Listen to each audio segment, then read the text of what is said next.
दिल्ली में ऐतिहासिक बहुमत मिला था। 70 में से 67 सीटें मिली, 70 में से 67 सीटों का बहुमत मिला। देश में कहीं नहीं मिली इतनी सीटें।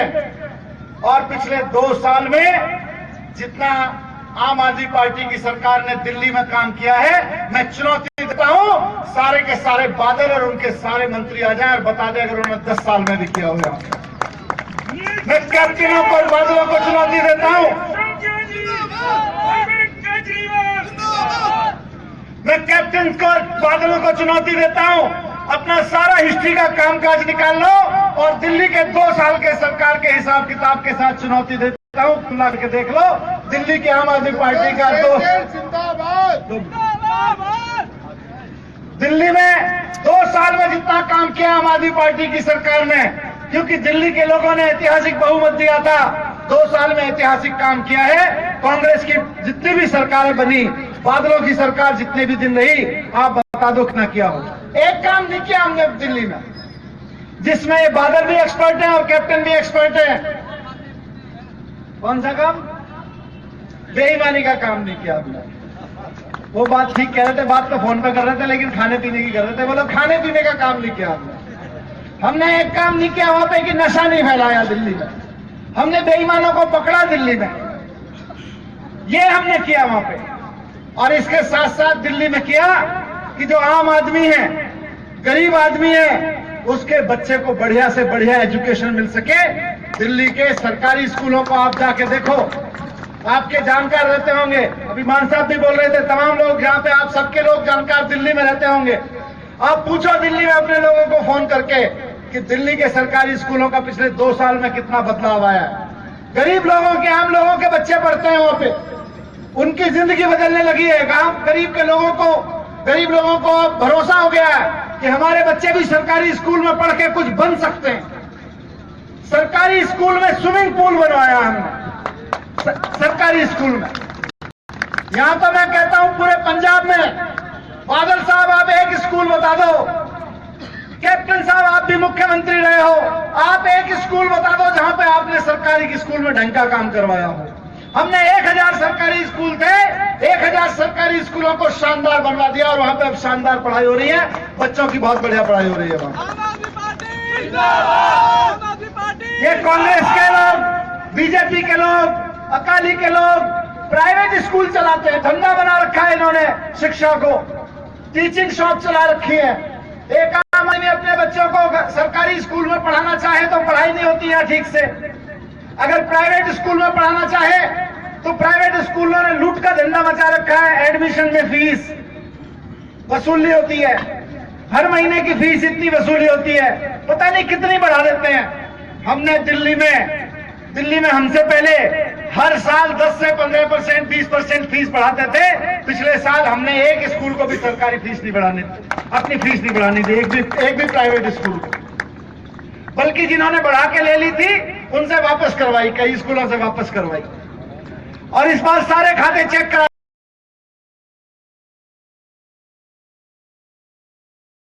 दिए। एक साल में 5-5 करोड़ रुपए कमा रहे प्राइवेट स्कूल वाले। हम उसके बाद फीस बढ़ा पे काम कर रहे हैं, चिट्टे पे काम कर रहे हैं। हम एजुकेशन को बढ़ा रहे हैं, बादल चिट्टे को बढ़ा रहे हैं। हम एजुकेशन को बढ़ा रहे हैं, बादल बेरोजगारी बढ़ा रहे हैं। दूसरा काम अस्पतालों का किया हमने। वहां पे गरीब से गरीब आदमी बीमार होता है, दिल्ली में सोचता था पहले यार डॉक्टर, सरकारी अस्पताल में जाओ डॉक्टर धमकाता है, दवाई नहीं मिलती। प्राइवेट अस्पताल में जाओ 250 रुपए, 300 रुपए, 500 रुपए तो यूं खड़े खड़े खर्च हो जाते हैं। गली गली में, हर एक मोहल्ले में मोहल्ला क्लिनिक ऐसी बनवा रहे हैं जिसकी सारी दुनिया में तारीफ हो रही है। अमेरिका तक से लोग आ रहे हैं देखने। वहां के अखबारों में छप रहा है कि दिल्ली का जो मॉडल है प्राइवेट क्लिनिक, ये लोकल हॉस्पिटल का, मोहल्ला क्लिनिक का, पब्लिक हेल्थ सिस्टम का, उससे अमेरिका को भी सीखना चाहिए। वहां से लोग आ रहे हैं। ऐतिहासिक काम हो रहा है दिल्ली में। और सबसे बड़ा काम हमने ये किया कि जो दुकानदार है छोटे छोटे, उन पर रेड डलवानी बंद कर दी। और बड़ी ईमानदारी की बात देखो, जब रेड डलनी बंद हो गई तो वहां पे टैक्स देना ज्यादा शुरू कर दिया व्यापारियों ने। व्यापारी अपने आप टैक्स दे रहे हैं। हमने चीजें सस्ती कर दी, टैक्स बढ़ रहा है अपने आप। और नौजवान यहाँ खूब सारे खड़े हैं। आप आज के अखबार उठा के देखो, दिल्ली के पिछले 2 साल में हमारी स्पोर्ट्स नीतियों की वजह से हमने खेल को और एजुकेशन को वहां पे इतना बढ़ावा दिया है। आज नेशनल गेम चल रहे हैं दिल्ली में, स्कूल्स के सारी जगह दिल्ली टॉप आ रही है, सिर्फ इसलिए क्योंकि हमने स्पोर्ट्स को बढ़ावा दिया। वहां पे हमने स्पोर्ट्स में पैसा डाला। हमने कहा बच्चों को पैसा दो। अभी तक तो नेता पैसा खा जाते थे, हमने कहा बच्चों के ऊपर जो खेल रहे हैं उनके ऊपर पैसा खर्च करो, जो जीत के आते हैं उनके ऊपर पैसा खर्च करो। उसका फायदा ये हुआ कि बच्चों में उत्साह बढ़ा। उत्साह बढ़ने का फायदा ये हुआ कि नेशनल गेम में पहली बार हर एक गेम में दिल्ली चैंपियन बनती जा रही है, जो दिल्ली में चल रहे हैं आजकल। और यही लड़के, यही लड़कियां निकल के कल को ओलंपिक में खेलेंगे, कॉमनवेल्थ में खेलेंगे, देश का नाम बढ़ाएंगे। दोस्तों, दिल्ली में सरकार ईमानदारी से काम कर रही है, कोई पैसा नहीं लिया जाता। अभी मुझसे बता रहे थे व्यापारी मिले मुझको, बोले मैं दिल्ली में जाता हूं, मेरा काम धंधा है। अब वहां पे डर है अफसरों में, कुछ रिश्वत मांगने से पहले 4 बार डरते हैं, और यहां तो खुलाआम धंधा चलता है। तो दोस्तों, ईमानदारी की सरकार लानी है। ऐसी सरकार लेके आनी है पंजाब में, जो पंजाब को नशे में न झोंके बल्कि नशे से बाहर निकाले, नशा फैलाने वालों को जेल में भिजवाए। और ये जो जुमला फैलाने वाले हैं, 2 जुमलेबाज हैं देश में, एक का नाम बताओ, उधर से बताओ कौन है जुमलेबाज? नरेंद्र मोदी, और दूसरे बादल। ये नरेंद्र मोदी जी जुमला फेंकते हैं चुनाव से पहले, याद है आपको क्या कहा था? इतना काला धन है बैंकों में, विदेशों में, कि सारा का सारा मैं ले आऊंगा और देश के एक एक आम आदमी के खाते में कितना जमा कराऊंगा, बताओ कितना कहा था बहन जी? 15 लाख। सबको याद है, मोदी जी देख लो, भूले नहीं है देश के लोग, सबको याद है। जुमला फेंकते थे 15 लाख रुपए हर एक के खाते में आ जाएगा। जब सरकार बन गई तो क्या बोले? विदेशों में नहीं है, काला धन तो आपके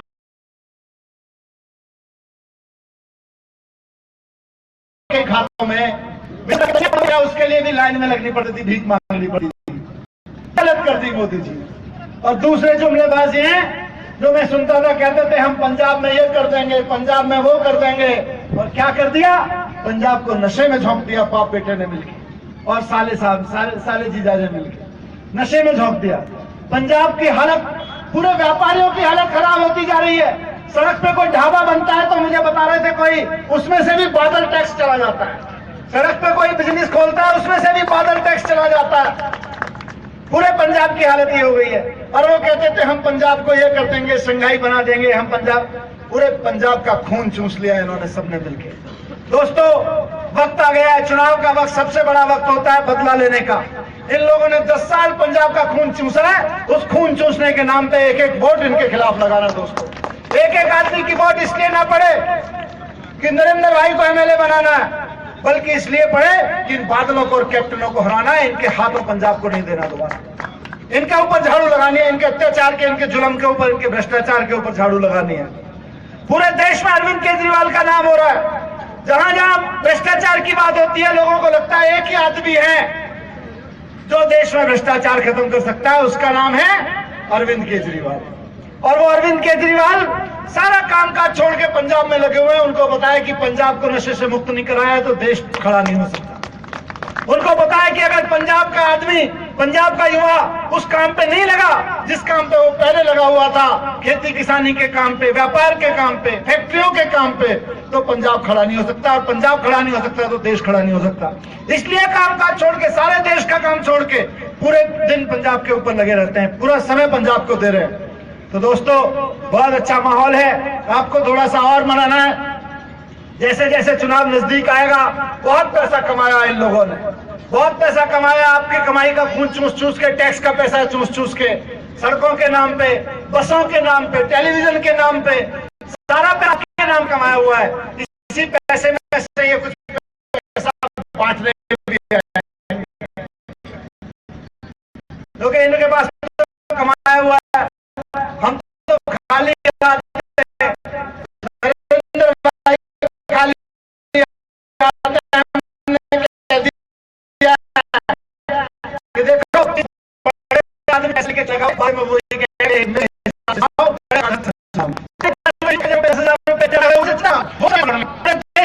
पंजाब चंडीगढ़ सब जगह से करता आ रहे हैं, जीत के विधानसभा में बैठेंगे तो किसी की औकात नहीं है जो इनके आगे खड़े होकर कह दे कि मैंने आपको 10 करोड़ रुपए दिए थे चंदे में, आप मेरे हिसाब से बोलो विधानसभा में। किसी की औकात नहीं। और ये तो खुद पंजाब यूनिवर्सिटी से इकोनॉमिक्स के स्टूडेंट रहे हैं, इकोनॉमिक्स को भी समझते हैं। इनको जो ये बादलों की इकोनॉमिक्स है सब समझाना इनको विधानसभा में बैठ के। आप इनको विधानसभा में भेजो, ये बादलों की इकोनॉमिक्स खराब करेंगे, क्योंकि इनको इकोनॉमिक्स खराब करनी है उनकी। आप इनको वोट दो। इनको वोट देने का मतलब सिर्फ झाड़ू पे वोट लगाना नहीं है, ईमानदारी के पंजाब पे, नशा मुक्त पंजाब पे वोट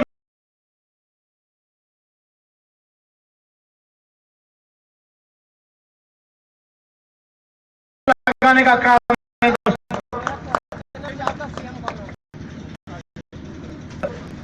आपका एमएलए कौन होगा ये सुन लो। आपको इनको एमएलए बनाना है। ये एमएलए बनाएंगे तो सीएम बनेगा ना भाई, कहां गए?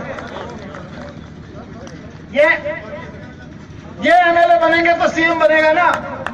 इनको एमएलए बनाना जरूरी है। आम आदमी पार्टी जिंदाबाद, आम आदमी पार्टी जिंदाबाद, आम आदमी पार्टी जिंदाबाद, नरेंद्र सिंह शेरगिल जिंदाबाद, नरेंद्र सिंह भाई नरेंद्र शेरगिल एमएलए बनेंगे।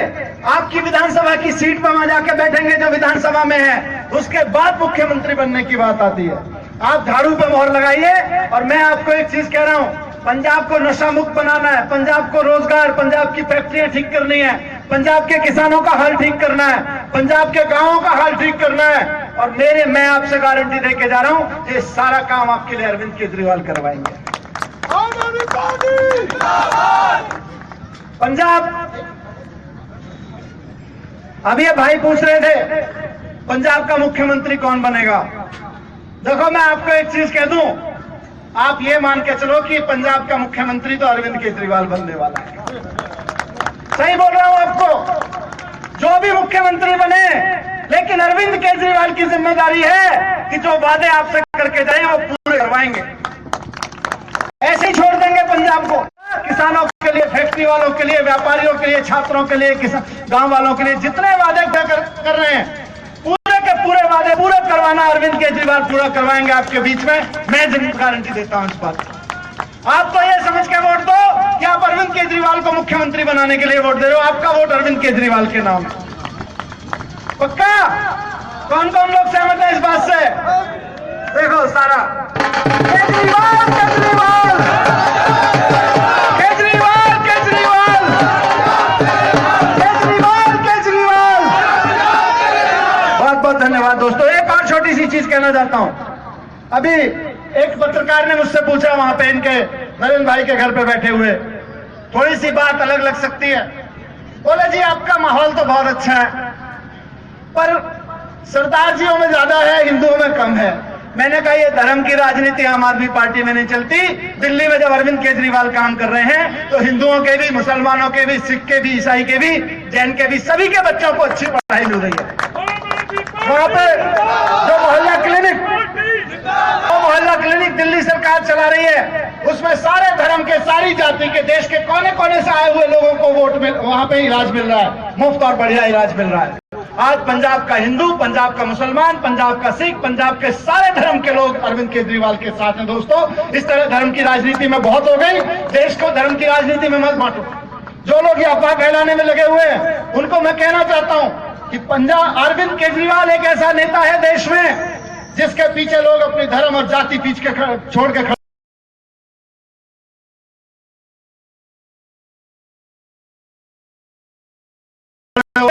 क्योंकि उनको पता है कि वो शिक्षा